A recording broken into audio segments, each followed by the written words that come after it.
It's a battle between MVP candidates as Shai Gilgeous-Alexander and Giannis Antetokounmpo battled it out in their Olympic openers.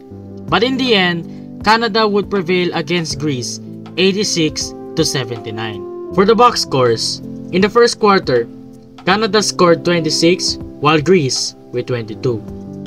In the second quarter, Canada scored 22 and Greece 16. In the third quarter, Greece scored 22 and Canada with 20. And in the final quarter, Greece scored 19 and Canada scored 18. For Canada, RJ Barrett led the way with 23 points, 1 foul, 2 turnovers, no blocks, 1 steal, 3 assists, 4 rebounds, shooting 6 out of 6 from the free throw, 1 out of 4 from the 3-point, and 8 out of 13 from the field goals. On the other hand, basically, it's Giannis' show.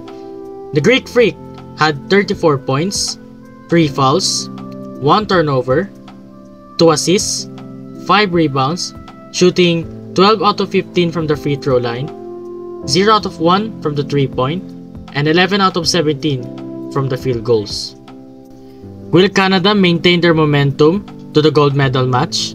Will Greece come back from their loss to Canada? Yun ang abangan natin sa paparating na other Olympic Games. Pero para sa akin, kaya naman ng Greece na ibalik yon, na makapasok sa gold medal match with Giannis, the former MVP from the Milwaukee Bucks. Kaya naman nila yon. And kasi sa Canada kasi, more on NBA players sila. Like, I believe, if I'm not mistaken, yung whole team nila, puro NBA players eh.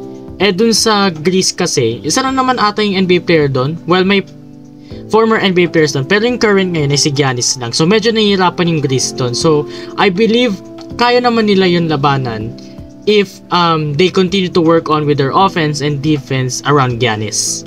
Abangan ninyo ang other Olympic Games. Pero yun naman na para sa akin. Peace everyone.